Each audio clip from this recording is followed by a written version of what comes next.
All right, everyone. So this is going to be part two of our collaboration between me and Jared. We have a lot of ideas to share with y'all, actually, but with the combination of both runes and crystals and a little bit of blood magic. So, um, you know, let's talk about some kind of crystals that you would probably want to carve runes on, whether it be a crystal wand or whether it be like a particular crystal that is very good at casting something. Is there a particular crystal you would use to carve runes on to amplify it? And then I'll go into, the runes that I might put onto it. Is there a particular kind that you prefer?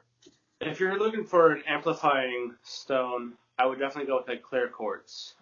Clear quartz is very much a stone that many people will use just to amplify energy in general. Mm-hmm. That makes sense. So if I was going to carve a rune, I got a couple examples. So the rune I was for in Northern Shamanism. It basically is.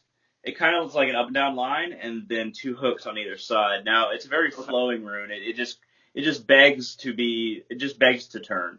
Just actually like Lagu's actually, and but it's also an anchor.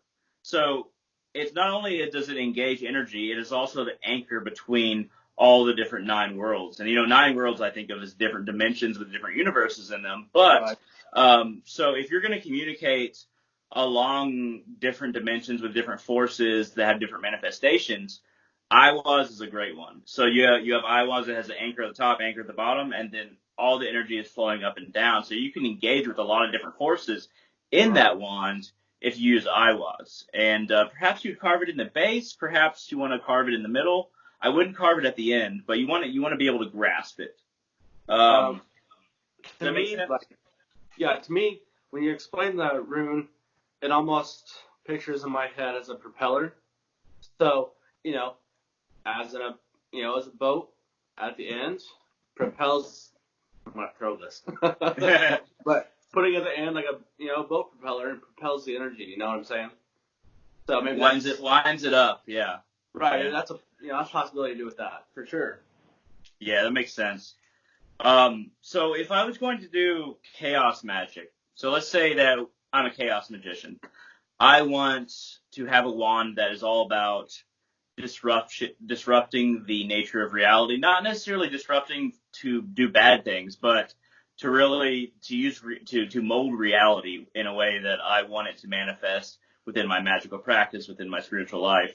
I'd probably use Hegel's, which is basically line, then diagonal. It's basically a capital N, except the middle part is turned a little bit. Now, Hegel's is all about disruption, but interesting thing is it's also a cosmic seed.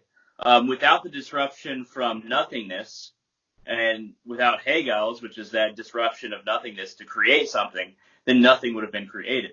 So nothingness had to be disrupted in order for somethingness to happen.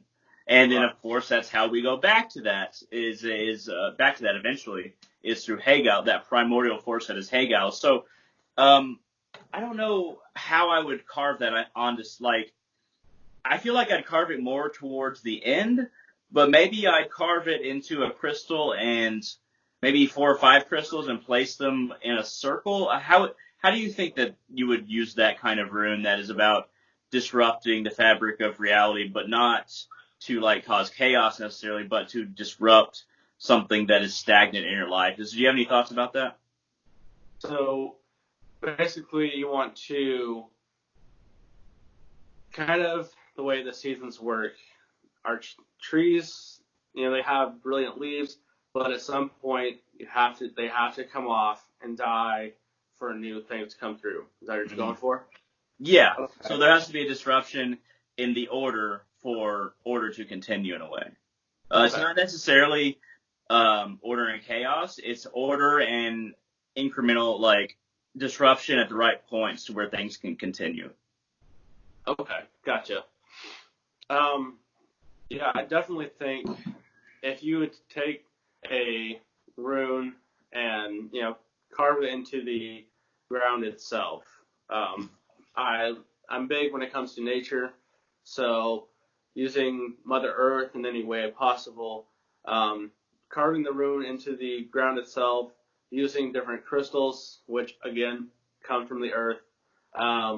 You can place like the towers, like I showed earlier. You can place those around. Of course, they're easier to, not in my hand, of course, but Yeah. place those around. And then, I guess in a way, during the ritual of it, go through and knock each one down and pointing in a certain direction. Either that is to, counterclockwise or clockwise, depending on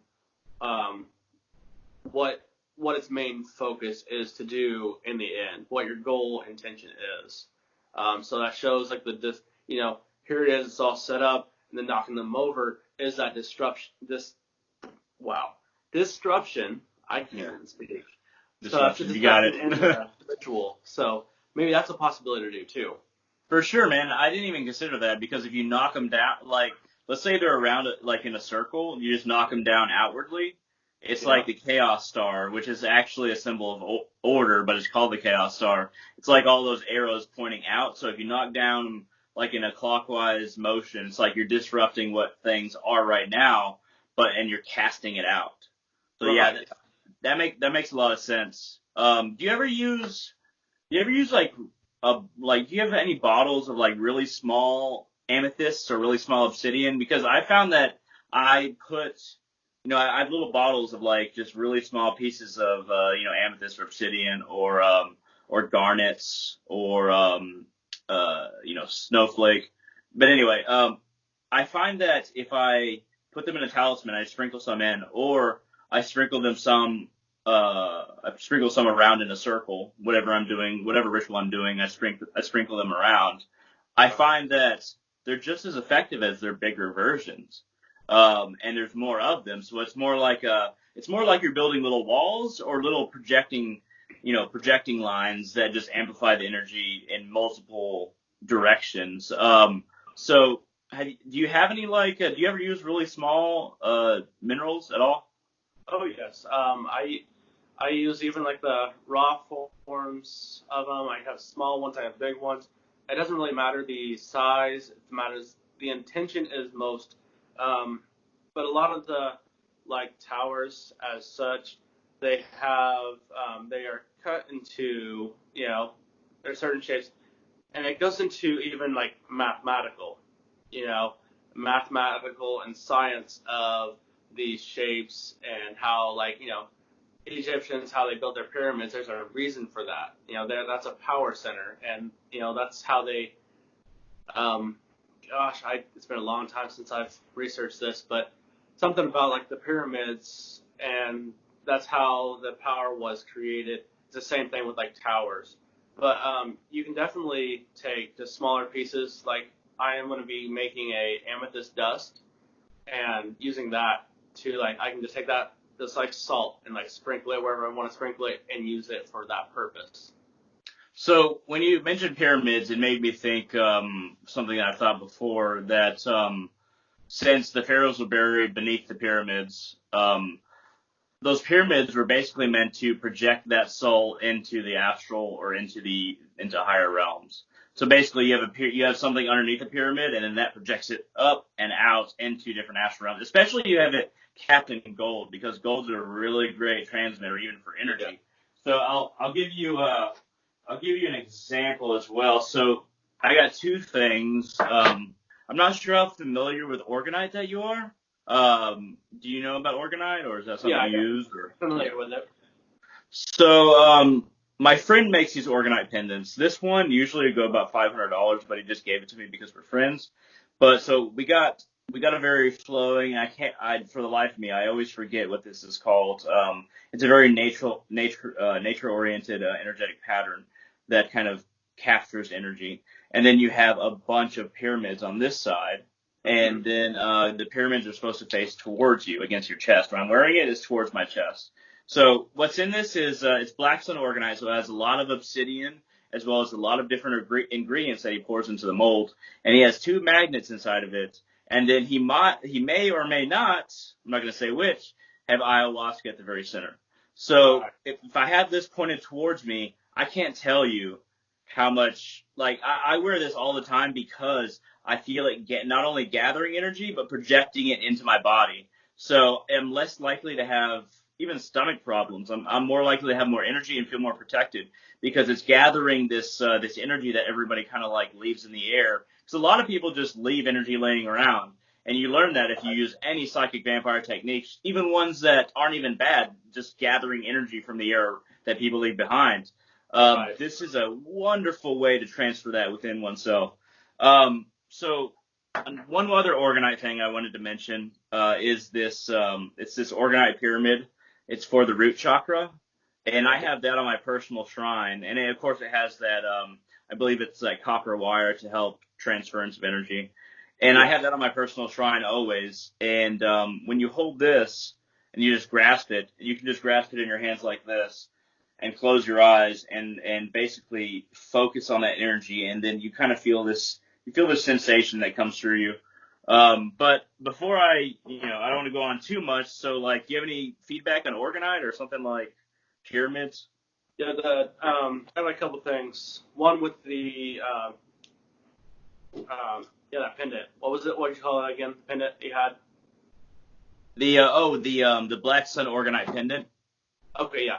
That when you're talking about all the energies that are left behind from other people, do you ever like when you wear that, when you have that thought, does that you ever worry about the negative energy that's being left behind that you're taking into yourself? See, that's the thing. It not only does it bring energy in, it's also a filter. So Okay. if you place this in front of you put this in front of an electrical socket, use a meter. You place a meter on the other side. You try to gauge it. You will get no electromagnetic activity. Okay. Something like this, Black and Orgonite, completely blocks electromagnetic activity. It actually taps into other energies that draw them in. Now, here's the thing. Though it does filter, what you have to do is you have to cleanse it. So this one, Right. I don't cleanse with salt water because there's a magnet, there's stuff in there that'll mess up the seal. And if you have this black sun orgonite and magnetic dust combined, it's toxic. What I do is I bury this, and I bury it for a day to 3 days, and then I bring it out and I kind of wipe it off, and then any negative energy the filter kind of gathered, it's put back into the earth. The earth is very good at taking any negative energy and dispersing it. That's the only way the earth survives. Right. It's like a purification. Yeah, that's how I purify it. But yeah, it's Black Sun Organite is remarkable, and I wasn't convinced until my friend told me about it and gave me some pendants. I tried it out. But yeah, it's on the edge, man, of kind of the spirituality that we usually work with, the crystal magic. Anyway, you're going to talk about some of your. Do you have any other like pyramid crystals? Do you work with pyramids a lot or anything like that? I don't really have any like just pyramids themselves. More of just like the um, 6 to 5 pointed towers is normally what I have for generators. But I Mm-hmm. don't have much of like the pyramids themselves. Do you have any experience with like silver or gold in your generators? Because I've noticed I've had a amethyst and silver inlaid generator. I don't know where it is, but it has 4 amethyst towers poking out and a little amethyst pyramid, and then it's inlaid in silver that connects everything. Have you had any experience with silver or gold? I've not. I have seen some of those and I've not used them. I would love to research more on those and see how those work. But as far as metal goes with my crystals, copper is my main go-to. I use copper and a lot of like even like taking a stone and wrapping it in copper. I know just for some people it's just a wire wrap and it just kind of holds the stone, but for me it's like this copper is a conduit of energy. So wrapping the stone in the copper wire, I feel like it boosts the power of the gemstone itself. So, do you want to show your wand? Because you got a really amazing wand here, and it's got some gemstones, some copper around it. You Yeah. want to explain a little bit about it? Of course, when I first got it, it was just a stick, but Mm-hmm. I decided to create a wand out of it. And as you can see, I do have the 7 chakra stones and then the wire wrap all the way through it. for me, when I have it, your wand becomes an extension of yourself. So it comes down to the handle. So then when I use it for any magical purposes, that energy goes through the wire all the way through, passing through the stones. And for me, if I use it for working on certain chakras, let's say I want to use it on the sacral chakra. So then I focus more on the certain stone it is, and I'll visualize that stone lighting up during my work. So if I'm using it on someone, for video purposes, let's go to maybe like the throat chakra here, the blue stone here, the lapis I got. I will point it towards, the throat, and, again, you're focusing that energy coming from your hand through the copper wire into that stone and into your throat to help, if I, to open it up or close it or balance it in some way, depending on what you're going for. Because some people have a chakra that's too open or not open enough or it's not balanced at all. So that's kind of the way I use it with my wand. It's been a wonderful, absolutely wonderful when I use it. You can feel the energy a lot more. Sometimes it will come back through the wand into my hand. I do feel that sometimes. So I can get a connection of feeling how like someone's chakra may be feeling. So it's like a way to scan as well. When it comes back to me, I feel, okay, I sense the openness or the closed offness of the chakra when it comes back into me. That makes a lot of sense, man. And we were actually talking about something relating to even a wooden wand as well. So if I had a wand like that and I wanted to incorporate runes and my own blood, what I'd carve is Iwas, which is a line like this plus the two hooks that we talked about. But I'd carve that at the base probably to basically solidify connection. And then I might cover the entire wand with a small amount of my own blood, both that rune and also the stones and the wood. The wood would soak it up. And Right.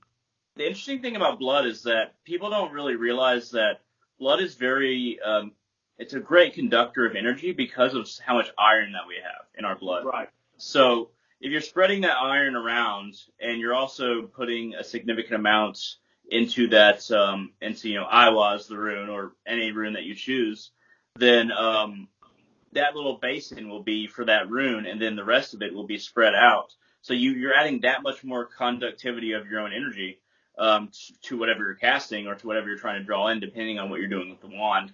Does that make sense? Does that make sense, like as far as like the different components? Yeah, it definitely makes sense. And I do like the fact of, like, when you're talking about wands and putting your own blood into it, for other people to have another perspective on it, when you put your blood into the wand itself, it's almost like a blood transfusion. You take your blood from yourself, putting it into someone else to help them, live. But in this case, you are putting yourself into this, the wand itself, and then And making it you live. are a part of the wand. Yeah. It's like it's an extension of yourself, basically. Right. You're giving that more of that symbolism there. Yeah, and a lot of blood magicians know that we call our blood our sacred elixir. It is so imbued with our energy because it's flowing in a circle, just like throughout our body. And then once Right. that circle is pierced a little bit, then that energy is still cast out through your blood. And if your blood is contact with something, that energy could be cast out even more. So Right. it's all about this transference of energy through your sacred elixir if you choose to use it. I guess we're kind of at the end of the second part. We'll keep on talking afterwards. But do you have any suggestions as far as crystals go for other people that if they're new to crystals, they don't really know about them? Is there certain crystals that you would try to work with, or a book or two, something like that? I mean, with crystals, of course, people look at them. It's just a beautiful stone, But definitely, if you're gonna start with crystals, just kind of go somewhere. Or I find live feeds. This is where I bought this one just a couple of days ago.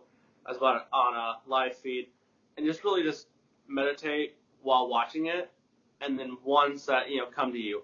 Find that one, do a lot of research on it. I do my research mainly online, as I haven't really found too many books that really go into the metaphysical properties of stones like I want.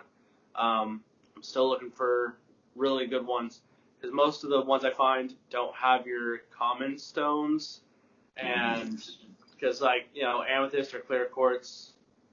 What was that? Oh, I was going to see if I had the book that I was thinking of. Oh, Anyway. okay, I thought something flew back there. No, you're good. You're good. I was gonna, cause I think I might have a book that you can keep on going though, because it might take me a minute. Okay.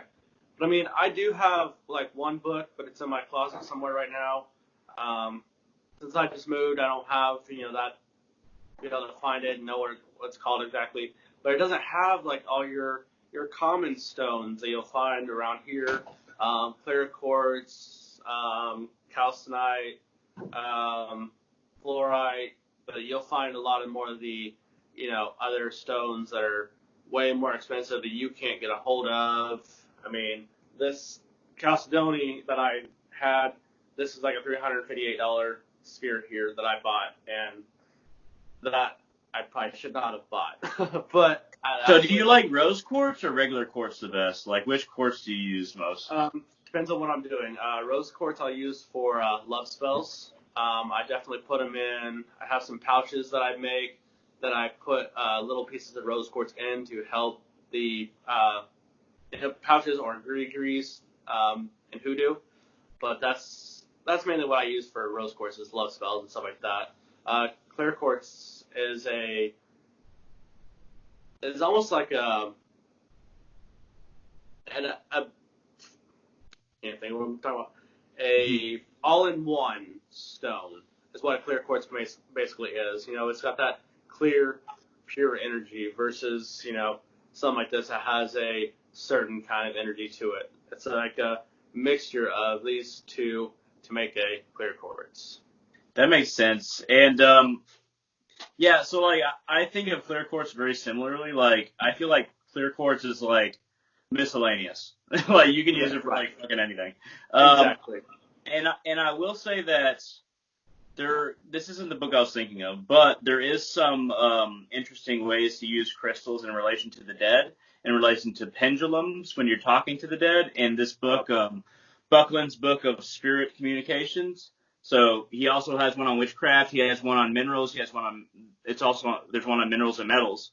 But this is a great book to kind of branch out as far as when it comes to crystals, because there's a lot of ways you can use crystals to contact other levels, other dimensions, and other phases of reality, even here. So, yeah, man. Thank you very much for joining me. We'll keep on talking after this. You want to go ahead and plug your how people can contact you, or your podcast? Yeah, you can find me on Facebook. I don't even know how to even find myself on Facebook. Here's what you do. You go to your Facebook page, and then you just look at the URL at the top. Then that's how you do it. I think I need to edit that. So can you edit that? I haven't, because I'm the only www.facebook.com/hunter.salazar. Apparently I lucked out. I'm the only hunter.salazar person. But yeah, no, I don't know how I got it. But yeah, I actually don't know. But you should totally plug your podcast at least. Yeah, my podcast, you can find me on Anchor. It's Voice of Light and Love. You might be able to find me on Spotify. I'm not sure yet. I tried to find myself on there, and I can't find it just yet. Really? I don't know if there has to be a popularity level before you can be found on there. I don't know. But I tried to find myself just looking for it. But you can definitely just go to anchor.com and search Voice of Light and Love, and you'll definitely find me there. My name on there is Jadric Baldur, JADRICBALDUR. So yeah. That's awesome, that's another place you can find me and Hunter also collaborating on different talks there as well. For sure, man. Yeah, that's great. And yeah, of course, everybody knows they can contact me at my Facebook at www.facebook.com/hunter.salazar. And so, yeah, let us know what you think. Feel free to comment on on this video, but it'll be on 2 channels. And yeah, man, it was great talking to you. And I hope that everybody who is listening enjoyed what we did. And yeah, all of you have a wonderful day.